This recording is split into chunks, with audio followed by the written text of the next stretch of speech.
बब्बन सुंदरनगर गांव का रहने वाला था। एक रात वो खेतों से बड़ी धुन में गाना गाते हुए घर वापस आ रहा होता है। चांदनी रात थी। सुहाना सफर और ये मौसम हंसे, हमें डर है हम खो न जाए कहीं। सुहाना ला ला। तभी उसके कानों में गाय भैंसों के चिल्लाने की आवाज सुनाई देती है। ओहो, सारा मूड का सत्यानाश कर दिया। इस तबेले की गाय भैंसों को पता नहीं नींद आती भी है या नहीं। वो गुस्से से तबेले की ओर देखने लगता है, मगर वो देखता है कि तबेले के दरवाजे पर एक सुंदर लड़की उसे देखकर मुस्कुरा रही होती है। बब्बन एक रंगीन मिजाज व्यक्ति था। वो तुरंत उसके पास पहुंच जाता है। अजी, आप कौन हैं? पहले तो आपको इस गांव में कभी देखा नहीं। और रात में आप इस तबेले में क्या कर रही हैं? ये तबेला तो मुखिया चाचा का है। वो लड़की मुस्कुराती हुई इठलाती हुई बोली, मेरा नाम सुमन है। मैं मुखिया चाचा की दूर की रिश्तेदार हूँ। शहर में रहती हूँ, आज ही आई हूँ। अच्छा, तो तुम मुखिया चाचा की रिश्तेदार हो। बुरा मत मानना, काफी सुंदर हो। जी सुंदर तो आप भी बहुत हैं और गाना तो बहुत ही अच्छा गाते हैं। अगर आप फिल्मों में काम करते तो आपको हीरो का रोल भी मिल जाता और सिंगर का भी। सुमन की बात सुनकर बब्बन खुशी से हवा में उड़ने लगा। गांव वाले तो बहुत कहते हैं कि जा मुंबई चला जा, पर मैं ही जानबूझकर नहीं जाता। अब तुम ही बताओ सुमन, मैं अगर मुंबई चला गया तो सलमान, शाहरुख, आमिर का क्या होगा? भला कोई मुझे देखकर उन्हें कौन फिल्मों में काम देगा? वैसे जी, आप शहर में क्या करती हैं?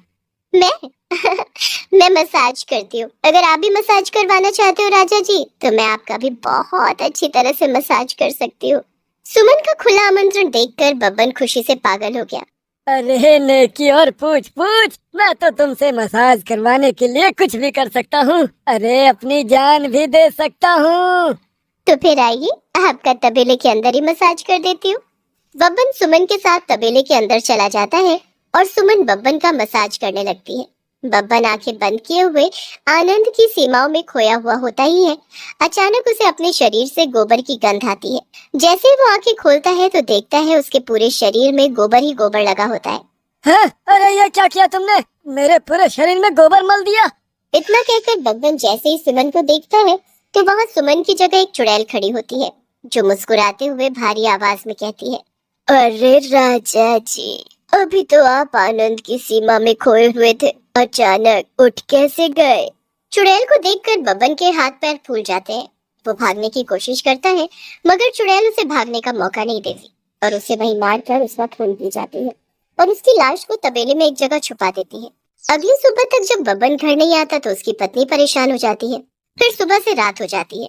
बब्बन को घर नहीं आता देख उसकी पत्नी अनीता दरवाजे के बाहर बैठी हुई इंतजार कर रही होती है। तभी वहां से बब्बन के दोस्त भीमा और रघु गुजर रहे होते हैं। बब्बन की पत्नी को रात के वक्त दरवाजे पर बैठा देख वो दोनों उसके पास आ जाते हैं। क्या हुआ भाभी जी, इतनी रात को आप दरवाजे के बाहर बैठी हुई हैं? इतना तो मैं जानता हूँ कि घर से बाहर तो आप बब्बन को निकालती हैं। बब्बन की इतनी हिम्मत नहीं कि वो आपको घर से बाहर निकाल दे। कल रात से वो घर पर नहीं आए, पता नहीं कहाँ निकल गए। अनीता की बात पर भीमा हंसते हुए बोला, अरे भाभी, आप परेशान ना हो। कहीं ऐसा तो नहीं कि बब्बन मुंबई निकल गया हो और अब वो सलमान खान बनकर ही लौटे? अरे पड़ा होगा शराब पीकर खेतों में या किसी नाली में। तुम दोनों को शर्म आनी चाहिए। तुम्हारा दोस्त कल रात से घर नहीं आया और उसकी पत्नी परेशान बैठी है और तुम दोनों को मस्ती सूझ रही है। उसे ढूंढने की बजाय तुम उसे शराबी कह रहे हो। भाभी कुछ ज्यादा परेशान है भीमा भाई। लगता है हम दोनों को अब बब्बन को ढूंढना ही पड़ेगा। तुम परेशान मत हो भाभी, बब्बन हमारा दोस्त है। हम उसे अभी ढूंढ कर घसीटते हुए आपके पास लेकर आते हैं। इतना कहकर वो दोनों गांव में और खेतों में बब्बन को ढूंढने लगते हैं, मगर बब्बन कहीं नहीं मिलता। वो दोनों बब्बन को ढूंढ ढूंढ कर परेशान होकर घर वापस लौटने लगते हैं कि तभी तबेले के पास उन्हें वही सुंदर लड़की दिखाई देती है। इतनी रात को तबेले के पास सुंदर लड़की को देखकर रघु भीमा से बोलता है, अरे भीमा भाई, इस लड़की को तो पहले कभी गांव में नहीं देखा। कितनी सुंदर लड़की है और अकेली भी है। हाँ रघु, लड़की तो बड़ी सुंदर है। ये लगता है गांव में अभी नई नई आई है। मैं सोच रहा था भीमा भाई, क्यों ना इसे तुम्हारी भाभी बना लूं? चुप कर, तो शक्ल देखिए अपनी, बंदर लगता है। भाभी तो ये बनेगी, मगर मेरी नहीं, तेरी।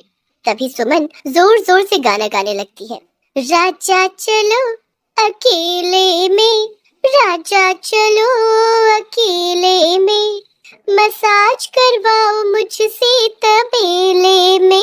हाँ राजा चलो अकेले में, राजा चलो अकेले में, मसाज करवाओ मुझसे तबेले में। सुमन का गाना सुनकर भीमा और रघु दोनों बहुत खुश हो जाते हैं। रघु भीमा से बोलता है, अरे भीमा भाई, ये तो हम दोनों को देखकर गाना गा रही है, हमें खुला निमंत्रण दे रही है। अरे भाड़ में जाए बब्बन, चलो जाकर कुछ इससे बात करते हैं। तू सही कह रहा है रघु, हो सकता है ये हम दोनों में से किसी एक से पट जाए। इतना कहकर दोनों सुमन के पास चले जाते हैं, जो दरअसल एक चुड़ैल थी। आपकी आवाज कितनी मधुर है, कितना अच्छा गा रही थी। क्या आप सच में मसाज करती हैं? मैं बहुत अच्छा मसाज करती हूँ, यकीन ना हो तो आप दोनों आओ, तबेले में ऐसा मसाज करूंगी कि आप दोनों को मजा ही आ जाएगा। रघु और भीमा सुमन चुड़ैल की बातों में आकर अंदर चले जाते हैं। तबेले में जाकर चुड़ैल उन दोनों का मसाज करने लगती है। वो दोनों आंखें बंद करके बड़े मजे से अपने शरीर में मसाज करवा रहे थे, मगर जैसे ही उन दोनों की नाक में गोबर की गंध टकराती है, वो घबराकर अपनी आंखें खोल देते हैं। उनके पूरे शरीर में गोबर ही गोबर लगा हुआ था। वो दोनों सुमन की ओर देखते हैं, मगर उन दोनों के सामने एक चुड़ैल होती है। रघु हकलाते हुए बोलता है, भीमा भाई, ये लड़की तो चुड़ैल निकली। अरे अपनी जान बचाकर भागो। एक बार जो इस तबेले में आ जाता है वो बाहर नहीं जा पाता। राजा जी, मसाज नहीं करवाओगे? हमें माफ कर दो चुड़ैल जी, हमें यहाँ से जाने दो। हम तो अपने दोस्त बब्बन को ढूंढने के लिए निकले थे, हमारी मत मारी गई थी जो हम तुम्हारी बातों में आ गए। तो वो बेवकूफ तुम्हारा दोस्त था जो खुद को सलमान खान समझता था। कल वो भी बड़ी मस्ती में यहाँ पर मसाज करवाने आया था। वो देखो सामने पड़ा है तुम्हारा दोस्त। भीमा और रघु ने देखा कि बब्बन की लाश गोबर में लिपटी हुई सामने पड़ी थी। वो वहाँ से भागने वाले होते हैं कि चुड़ैल उन दोनों को मारकर उनका खून पी जाती है और उनकी लाश को गोबर में ही छुपा देती है। उसके बाद गांव में रोज कोई ना कोई व्यक्ति लापता होने लगा। गांव में सारे लोग मुखिया सहित एक जगह इकट्ठा बैठे हुए थे। इत्तेफाक से वहाँ पर एक साधु गुजर रहा होता है। सब लोगों का मुंह लटका हुआ देखकर वो साधु बोलता है, क्या हुआ? तुम सब लोग गधे की तरह मुंह लटकाए क्यों बैठे हो? साधु महाराज, हमारे गांव में जो जवान व्यक्ति खेतों में काम करने जाता है वो लापता हो जाता है। ये सुनकर उस साधु ने अपनी आंखें बंद की और आंखें खोलकर चिल्लाकर बोला, तबेला। ये बताओ इस गांव में तबेला किसका है?